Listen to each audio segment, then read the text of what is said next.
You know that feeling you get at work when something just doesn't feel fair? We all have it.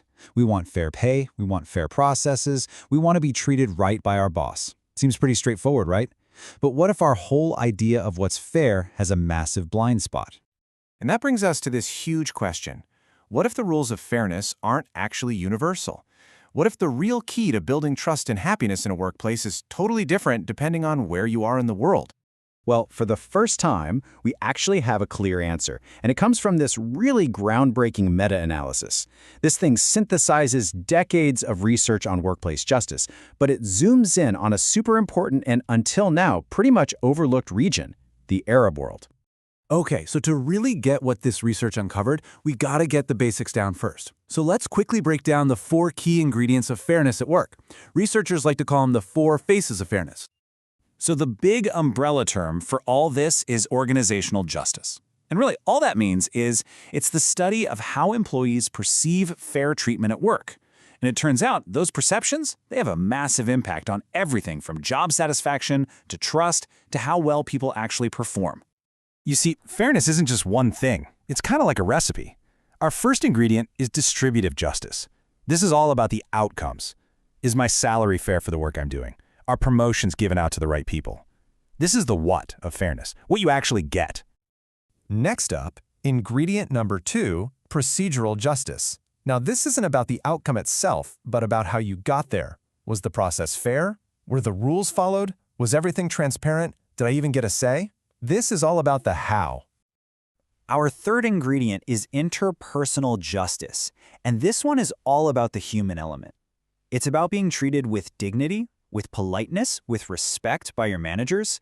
You could basically call it the social side of fairness. And finally, we have informational justice. And this is all about communication. Are you getting clear explanations for big decisions? Is your boss being honest with you? Basically, are you being kept in the loop, or are you left in the dark? Okay, so there you have it. Our 4 ingredients: fair outcomes, fair processes, respectful treatment, and honest communication. Sounds like a pretty solid recipe for a fair workplace, right? But here's where the story takes a really fascinating turn and reveals a huge cultural blind spot in how we think about all this.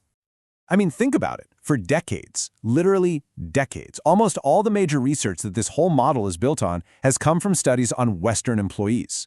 We're talking mostly North America and Europe. So our entire global recipe for fairness was cooked up using a very, very specific cultural sample. Which of course brings us right back to our central mystery. Does this formula actually work the same way everywhere else in the world? Is the importance of each of these ingredients truly universal? And now, we get to the really juicy stuff, the core findings of this new meta-analysis, which for the first time puts together all the research from 20 different Arab countries. So let's see what the data tells us about justice in the Arab world. All right, let's start with distributive justice, fair outcomes, like your pay. Well, it turns out whether you're in the West or in the Arab world, there's a strong, clear connection between getting what you think you deserve and being happy with your job. So this part of the recipe, it seems to be universal. A fair reward feels good everywhere. But check out what happens when we look at procedural justice, the fairness of the process. In the West, this is a huge predictor of job satisfaction, a really big deal. But in the Arab context they studied, that link is way weaker. Fair processes, while they still matter, just don't move the needle on job satisfaction nearly as much. And that is a huge cultural distinction. So if a fair process isn't the main thing, then what is? Well, this leads us to what is maybe the most powerful finding in the entire study. And it all boils down to the power of respect. And this chart just lays it all out, plain and simple. When researchers looked at what actually builds trust between an employee and their company, the results were just, wow. Fair outcomes? Yep, they matter. Fair processes? Surprisingly, much less so. But the one that just blows the others out of the water by a huge margin is respectful treatment, that interpersonal justice. It is the single most important factor. It's not even close. The researchers themselves really nailed it. This quote from the study drives the point home perfectly. Interpersonal justice emerged as the most influential predictor across outcomes, particularly trust, underscoring its prominent role in Arab cultural contexts. The data couldn't be clearer. So the big question is why? Why is respect so incredibly important here? Well, the study points to a few cultural reasons. Many Arab cultures are more collectivist, which means social harmony and relationships are a top priority. They also tend to have what's called a higher power distance, where hierarchies are just more accepted. And that might explain why the process of a decision is less important than the relationship you have with the person making it.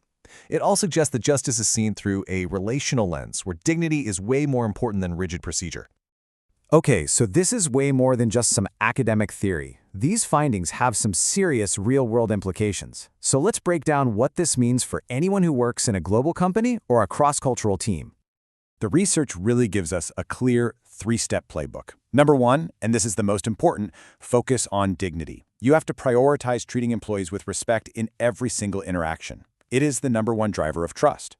Number two, make sure outcomes are fair. This is universal. It drives satisfaction everywhere. And finally, number three, adapt your style. You've got to recognize that a one-size-fits-all approach to procedural fairness might actually backfire. Relational fairness can be so much more powerful in some cultures. So, at the end of the day, this research is really challenging us to look past these rigid rule books and see fairness through a more human, more relational lens. And it leaves us with a really powerful question to chew on. How could a simple, renewed focus on respect and dignity totally transform the level of trust in your workplace?